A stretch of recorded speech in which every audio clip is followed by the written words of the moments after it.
किसान पार्टी जिंदाबाद जिंदाबाद। अब आओ यहाँ के, आप आगे आओ, बताओ।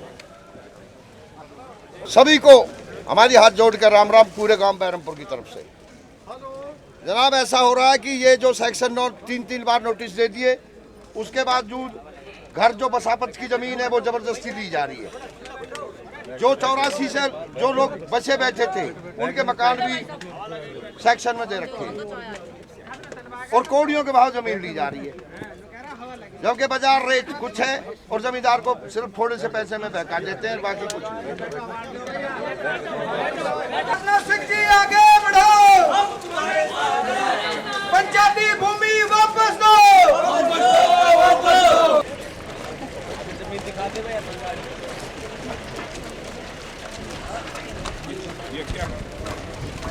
रास्ता तो मान लो रास्ता ही नहीं छोड़ा जी। जब रास्ता ही चला गया तो इसमें आएगा कैसे? रास्ता लेकर आएंगे कैसे? कल को मान लो कोई भी ये समस्या आ जाएगी क्योंकि बन जाएगी रास्ता निकाल के, अब गांव से निकलते ही हमको रास्ता नहीं। इसके लिए हमने मान लो आगे सर्वे नोटिस दे दिया जी। इसके साथ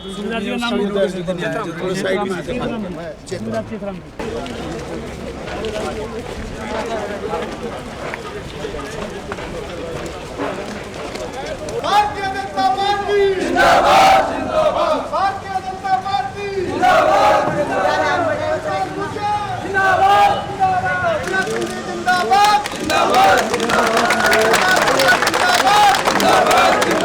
घोटाला जो इस इलाके में हुआ है उससे संबंधित कागज वजीरपुर के श्रीमान धर्मपाल जी 257 एकड़ का घपला SEZ से संबंधित है। वो कागजात श्रीमान धर्मपाल जी ने माननीय राजनाथ जी को सौंपे हैं। हमीरपुर गांव की ये जमीन है, गांव हमीरपुर के हमीरपुर गांव की जमीन है, SEZ से संबंधित है और ये सारे डॉक्यूमेंट्स कागजात, ये बहुत बड़ा घोटाला है। यहाँ के सरपंच नथु सिंह जी, भारतीय जनता पार्टी के प्रदेश अध्यक्ष कृष्णपाल जी गुजर, यहाँ के प्रभारी डॉक्टर हर्षवर्धन जी, श्री ओम प्रकाश जी धनखड़, हमारे किसान मोर्चे के राष्ट्रीय अध्यक्ष श्रीमती सुधा यादव, वीरपाल सिंह यादव,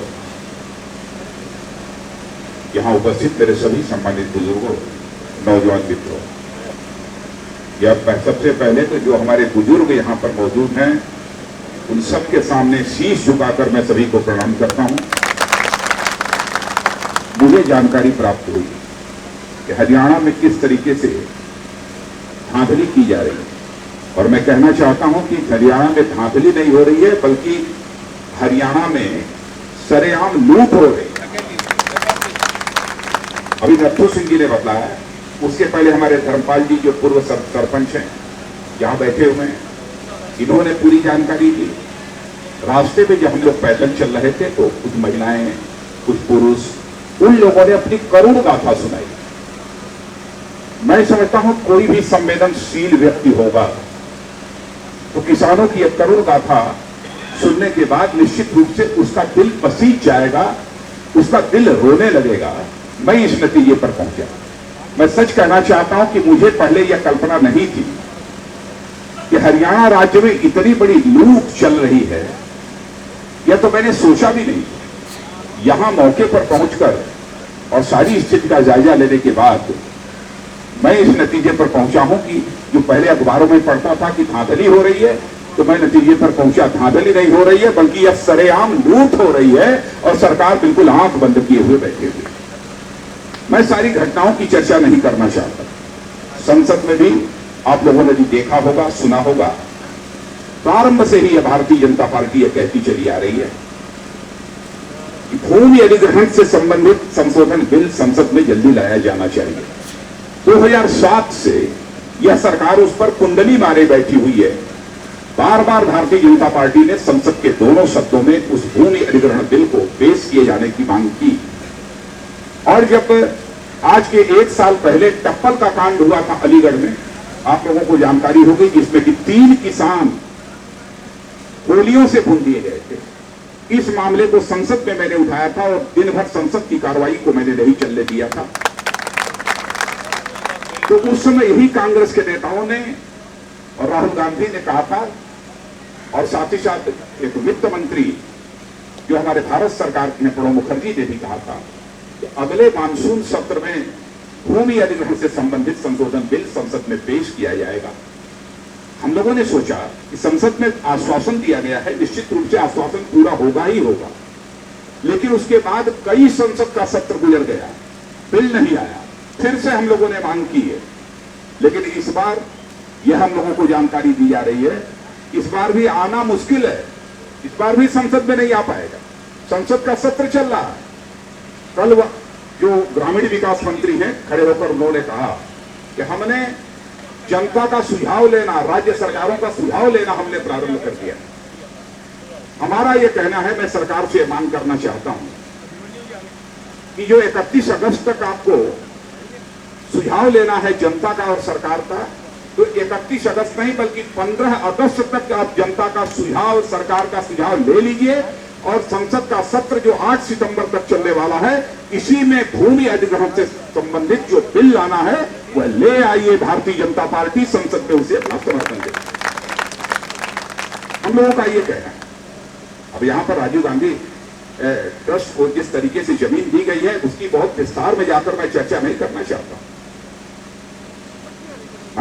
यह सीधे पावर का दुरुपयोग, सत्ता का दुरुपयोग किया गया है। जनता किसी सरकार को ही ताकत देती है, संविधान उसको ताकत देता है, लेकिन सरकार उस ताकत का इस सीमा तक दुरुपयोग करेगी, इसकी तो मैं कल्पना भी नहीं कर सकता। इन सब सारे मामलों को हम लोग संसद में उठाएंगे और मैं तो यह मांग करना चाहता हूं, सारी धांधली देखने के बाद इन सब सारी चीजों की एक जुडिशियल इंक्वायरी होनी चाहिए, न्यायिक जांच होनी चाहिए। और न्यायिक जांच सुप्रीम कोर्ट के रिटायर्ड जज के चेयरमैनशिप में नहीं होनी चाहिए, बल्कि होनी चाहिए तो सिटिंग जज के चेयरमैनशिप पे होनी चाहिए, जो कि इस समय काम कर रहा है। और शेष सारी बातें तो जो संसद में बोलनी होगी हम लोग संसद में बोलेंगे। भूमि अधिग्रहण अभी नथु सिंह जी ने भी बताया है, इसके पहले हमारे धर्मपाल सिंह जी ने भी, इसके पहले सब सारी चर्चा की है कि किसानों को क्या क्या चाहिए। वैसे मैं भी गांव का रहने वाला हूं, बराबर किसानों की समस्याओं को लेकर संघर्ष करता रहता हूं। इसके पहले भी मैं महाराष्ट्र 15 दिन पहले गया था, यवतमाल जिले में, वहां का किसान आत्महत्या कर रहा है। और आप लोगों को जानकारी मिली होगी, कलावती का नाम आप लोगों ने सुना हो, कलावती का नाम सुना है कि नहीं? राहुल गांधी उनके घर गए, उसको 34-35 लाख रुपया मिल गया। जब मैं 15 दिन पहले महाराष्ट्र गया, गांव में ऐसे ही मैं घूम रहा था, तो कलावती मिलने के लिए मुझसे आई और कलावती ने कहा कि साहब हमको तो खूब मिल गया 34-35 लाख, लेकिन हमारी जैसी 4000 विधवाएं यहां पड़ी हुई हैं, उनकी खबर कौन लेगा? यह कलावती ने कहा। आज भी लोग आत्महत्या करने के लिए मजबूर हो रहे हैं। गांव गरीब और किसानों के प्रति सचमुच यह सरकार पूरी तरह से संवेदन शून्य है। और साफ साफ हम लोग का कहना है, भूमि अधिग्रहण करना है करो, लेकिन किसानों की बिना सहमत के भूमि अधिग्रहण नहीं किया जाना चाहिए, बिना उनकी मर्जी के नहीं किया जाना चाहिए। वैसे सिंचित भूमि है, उपजाऊ भूमि है, फर्टाइल लैंड है, उसका अधिग्रहण करने से किसी भी सरकार को बचना चाहिए। एक तो किसानों की सहमत से किया जाना चाहिए, उचित कीमत मिलनी चाहिए, और जो भूमि विकसित की जाए, डेवलप की जाए, उसमें किसानों का हिस्सा होना चाहिए। और जिस किसान की जमीन अधिग्रहित की जाए, उस किसान परिवार के कम से कम एक नौजवान को सरकारी सेवा में जाना चाहता है, उसे सरकारी सेवा भी दी जानी चाहिए। यह सब और भी बहुत सारी मांगे हैं, सारी मांगों की मैं यहां पर चर्चा नहीं करना चाहता। बस इतना कहना चाहता हूं कि आज हरियाणा में आकर मैंने सोचा, इसके पहले सोचा था कि शायद सरकार ठीक तरीके से काम कर रही है, लेकिन यहां आकर जो कुछ भी मैंने देखा उससे तो सचमुच मेरी आंख खुल गई है। और मैं हरियाणा की जनता को विश्वास दिलाना चाहता हूं, इस मामले को भारतीय जनता पार्टी संसद के दोनों सदनों में उठाएगी, दोनों सदनों में हम मांगेंगे। जहां तक ट्रस्ट अथवा किसी फाउंडेशन को जमीन देने की बात है, चाहे वो राजीव गांधी ट्रस्ट हो अथवा कोई एनजीओ किसी ट्रस्ट के लिए जमीन लेना चाहता है, यदि कोई अस्पताल चलाना चाहे, कोई जनता के हित में और यदि कोई काम करना चाहे, हमें उसमें कोई आपत्ति नहीं, लेकिन वो गलत तरीके से नहीं होना चाहिए। किसानों का गला दबा के वो जमीन नहीं ली जानी चाहिए, और ली जानी चाहिए तो उसकी जो उचित कीमत है अथवा जो उसका रेट है वो उचित रेट उसको मिलना चाहिए, ये हमारा कहना है। इस सरकार की नीतियों को मैंने जिस तरीके से गलत तरीके से यहां पर, अब नीति क्या, मैं तो ये कहना चाहूंगा सचमुच इस सरकार की कोई नीति है ही नहीं है। यहां तो सरेआम जो भी सरकार के मन में आ गया वही सरकार अपना कर रही है, अपने लोगों को लाभ मुहैया करा रही है। अब ये कृष्णपाल जी गुर्जर ने जो कुछ भी बतलाया है, मैं तो सचमुच बतलाऊं कि मैं भारत सरकार में कृषि मंत्री रहा हूं, मैं तो कभी सोच नहीं सकता था कि धारा 4 और धारा 6 की कार्रवाई होने के बाद बिल्डर तो सीधे डर के मारे किसान जमीन बेच देता है और उसके बाद सरकार वो सब धारा 4 और धारा 6 की कार्रवाई समाप्त कर देती है। मैंने ये तो मैं कल्पना भी नहीं कर सकता था, पहली बार आकर सुना है तो यहां पर सुना है। हरियाणा में कल सुप्रीम कोर्ट का एक फैसला आया था भूमि अधिग्रहण के मामले में, यदि आप लोगों ने पढ़ा होगा, जानते हैं फैसला क्या है?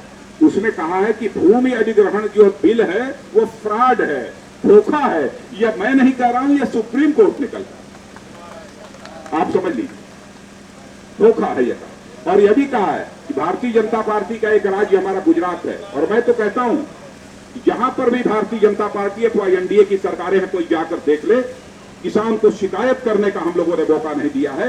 और हमारे गुजरात सरकार के भूमि अधिग्रहण की नीति की सुप्रीम कोर्ट ने सराहना की है। वहां के मुख्यमंत्री नरेंद्र मोदी ने जो कुछ भी किया उसकी सराहना की है। सरकार किसानों के बीच आकर सचमुच मैं अपने दिल में पीड़ा लेकर वापस मैं दिल्ली जा रहा हूं, बहुत प्रसन्न होकर नहीं जा रहा हूं। किसानों की दुर्दशा, किसानों की दुर्गति देखकर यह पीड़ा मुझे बेहद हुई है, लेकिन यह लड़ाई भारतीय जनता पार्टी आपकी लड़ेगी। और मैं यह भी कहना चाहता हूं, जहां पर कानूनी लड़ाई का भी यदि कोई सवाल हो तो सरपंच जी आप बतलाइए, हम सब लोग खड़े हैं। वकील खड़ा करना होगा, बड़ा से बड़ा वकील तो हम लोग खड़ा करेंगे, लेकिन हरियाणा के किसानों की लड़ाई लड़ेंगे। निवेदन करना था, आप सबको बहुत बहुत। और मैं तो यह कहना चाहता हूं कि ईमानदारी की बात यह है कि जैसी फटकार सेंट्रल गवर्नमेंट को करप्शन के इशू पर भी सुप्रीम कोर्ट ने लगाई है, आज़ाद भारत के इतिहास में कभी भी किसी गवर्नमेंट को इस प्रकार की कड़ी फटकार सुप्रीम कोर्ट को नहीं सुननी पड़ी है। अब तो सचमुच यह कांग्रेस लेड यूपीए गवर्नमेंट शासन करने की मॉरल अथॉरिटी ही खो चुकी है। अब इस सरकार के बने रहने का कोई औचित्य नहीं रह गया है, इस सरकार को अब जाना चाहिए। और मैं तो यह कहना चाहूँगा कि सचमुच अब इस सरकार के बना रहना अब देश के हित में नहीं है, क्योंकि बराबर कोई हुकूमत यदि चलती है तो नैतिकता के आधार पर चलती है। हुकूमत कभी दंडों के आधार पर, दंड के आधार पर नहीं चलती है, मॉरल अथॉरिटी से हुकूमत चलती है। अधिग्रहण के मामले में बीजेपी का संसद में अगला स्टैंड क्या होगा? नहीं, अगला स्टैंड है, हम चाहेंगे कि इस संसद के इसी सेशन में लैंड एक्विजिशन से संबंधित जो नया बिल तैयार हुआ है वो आ जाए। इसके लिए कोई सूचना लोकसभा अध्यक्ष? नहीं, ये तो हम लोग बोलेंगे, ये तो उठाएंगे ही, क्योंकि अभी तक हम लोगों को यह जानकारी दी गई थी इसके पहले कि land acquisition rehabilitation and resettlement bill, नया बिल सरकार ले आएगी, उसका ड्राफ्ट तैयार हो गया है। लेकिन कल रूरल डेवलपमेंट मिनिस्टर ने ये जानकारी दी कि हमने उसे पब्लिक डोमेन में डाल दिया है। 31 अगस्त तक हम राज्य सरकारों की और आम जनता के सुझावों की प्रतीक्षा कर रहे हैं, और यह दावा नहीं कर सकता कि इसी सेशन में आ जाएगा। लेकिन मैं कहना चाहता हूं रूरल डेवलपमेंट मिनिस्टर से कि आपने 31 अगस्त तक जो सुझाव मांगने की डेट रखी है उसे प्रीपोन किया जाए। 15 अगस्त, 16 अगस्त, 20 अगस्त तक आप जो भी सुझाव लेना हो ले लीजिए, लेकिन 8 सितंबर को संसद का सत्र समाप्त होने के पहले लैंड एक्विजिशन से संबंधित जो नया बिल है वह संसद में लाया जाना चाहिए, उस पर विचार होना चाहिए, और भारतीय जनता पार्टी उस पर चर्चा के बाद अपना पूरा समर्थन देगी ताकि जल्दी से जल्दी वह बिल पारित हो सके। लेकिन मैं यह भी कहना चाहता हूं, जब तक लैंड एक्विजिशन अमेंडमेंट बिल अथवा लैंड एक्विजिशन से संबंधित नया बिल सरकार संसद में पेश नहीं करती है, तो कम से कम प्रधानमंत्री के द्वारा सारी स्टेट गवर्नमेंट्स को एक एडवाइजरी, एक सलाह यह जारी कर दी जानी चाहिए कि जब तक वह बिल संसद में पारित नहीं होता है तब तक किसानों की 1 इंच भूमि का भी अधिग्रहण नहीं होना चाहिए।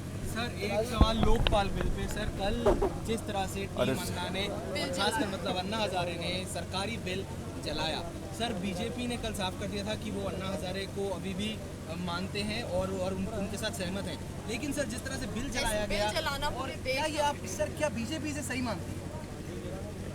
देखिए, अब आक्रोश की अभिव्यक्ति कोई कैसे करता है उसके संबंध में मुझे कुछ नहीं कहना है, लेकिन सच्चाई ये है कि लोकपाल बिल ऐसा होना चाहिए जो टीथलेस ना हो, जिसके कुछ दांत हों, जो टीथ हों, ऐसा होना चाहिए। बिल्कुल निष्प्रभावी लोकपाल बिल का कोई औचित्य नहीं है, कोई मतलब नहीं है उसका। पर सर सरकार के वर्जन को जलाना, और ये कह रहे हैं कि अभी पूरे देश में मूवमेंट चलेगी, पूरे देश में चलाएंगे, तो देखिए हम किसी चीज़ के औचित्य को मैं ठहराना नहीं चाहता, लेकिन मैं इतना ही मैं कहना चाहता हूँ, आक्रोश में यदि किसी ने कुछ किया है तो कभी आक्रोश में कुछ हो जाती हैं घटनाएं इस प्रकार की, लेकिन ये हुकूमत तो सारे के सारे पूरे देश को ही जला रही है, चिंता का विषय है। अगर अन्ना को दिल्ली में अनशन करने की अनुमति दिल्ली पुलिस नहीं देती है तो उस पर क्या रहेगा? बीजेपी का एक क्यों नहीं देगी होने के नाते क्या सोचे कि कम से कम ये लोकतांत्रिक अधिकार है, और इसको तो जबकि अन्ना ने अपने उसमें ढील भी दिया है कि हमें और भी हम कहीं, लेकिन इसके बावजूद भी अगर सरकार कोशिश करे कि हम सरकार के फैसले की प्रतीक्षा कर रहे हैं। मैं समझता हूं कि अनशन करना, धरने पर बैठना, ये हर व्यक्ति का इस लोकतांत्रिक व्यवस्था में मौलिक अधिकार है।